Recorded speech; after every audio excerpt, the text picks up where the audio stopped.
This is the Brownstone Center News Update for Monday evening, October 27th, 2025.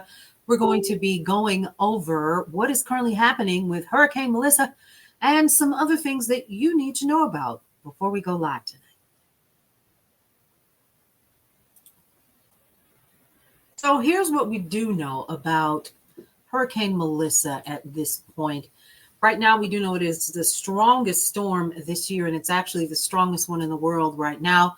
Melissa has undergone extreme rapid extensification or intensification over the weekend, and it's actually continuing to strengthen, they're saying. And the rare category 5 has winds of up to 175 miles per hour with stronger gusts, making it the strongest storm on the planet this year.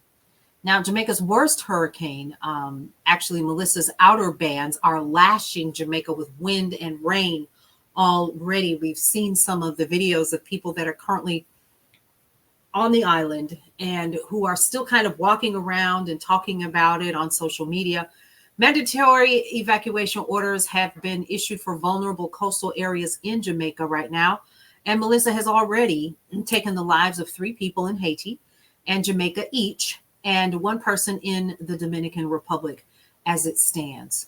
Now, this catastrophic impact, up to 40 inches of rain, 13 feet of storm surge, and 165 miles per hour sustained winds will cause extensive infrastructure damage that will literally cut off communities, according to the National Hurricane Center. And that's the current warning that they have. Now, if Hurricane Melissa does make landfall as a Category 5 hurricane, recovery efforts will take far more resources than Jamaica has to recover. And that's according to their Prime Minister, Andrew Holness, talking directly to Anderson Cooper of CNN Monday evening. He also said the island nation has prepared a multi-layered response, and within 2 weeks of the storm's landfall, they should be able to mount a humanitarian response and meet residents' immediate needs. But again, that's 2 weeks. But the long-term recovery is also one of the bigger issues, and the medium-term recovery would require additional support, he is indicating. Their prime minister has said he anticipates major damage to their road infrastructure, bridges, drains, and possibly some damage to ports and to their airports. And of course, the country does have a recovery plan for infrastructure, and they hope to initiate that quickly, he did say. Now, there are 850 shelters across the island, enough to accommodate over 20,000 people, he indicated. Now, there are people from the States and around the world who are currently there and are trying to wait it out as it stands. And so we've seen a lot of people who are saying, hey, we're going to wait this out. We can't leave anyway. Listen, we've even seen some people say, can you send somebody?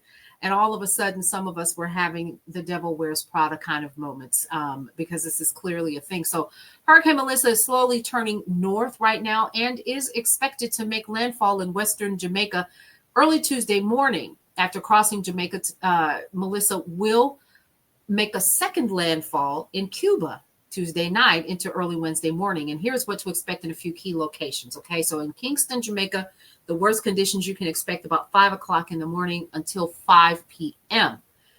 Tomorrow. And then peak winds, they're going to gust at about 60 to 65 miles per hour. Total rainfall is about 12 to 20 inches, above average, 6.97 inches.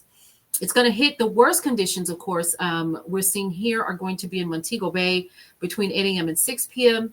Peak wind gusts, listen closely, folks, 120 to 140 miles per hour. Total rainfall of 16 to 24 inches. The worst storm surge will be Tuesday mid to late afternoon after the center of the storm passes.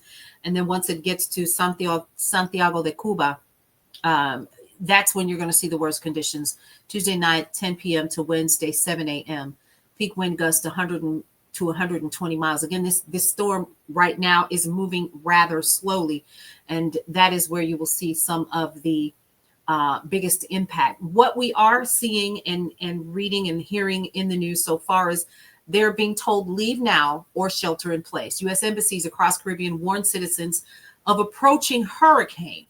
That was about 2 hours ago, guys. U.S. embassies across the Caribbean issued advice for U.S. citizens on Monday as Hurricane Melissa barreled toward Jamaica. Here's a summary of that guidance. The U.S. Embassy in Jamaica told U.S. citizens potentially in the path of the hurricane to be prepared to shelter in place, adding that the embassy will still be available for limited emergency services until Friday. The U.S. Embassy in the Bahamas said U.S. citizens could be in Melissa's track, should consider departing now while flights are still available and departure is still possible, or again, like Jamaica, be prepared to shelter in place. Now, the U.S. Embassy in Haiti has warned that any travel is conducted at your own risk, but ultimately issued similar advice for U.S. citizens in risky areas. Leave now while some flights are still available, or be prepared to shelter in place. And the same holds true for the U.S. Embassy in Cuba, saying that it couldn't guarantee the safety of U.S. citizens traveling to airports, borders, or during onward travel. It also suggests they either leave now or be prepared to shelter in place. So, with more news and information that you can always use, come back and hang out with us later on this evening for the night shift. We'll see you around.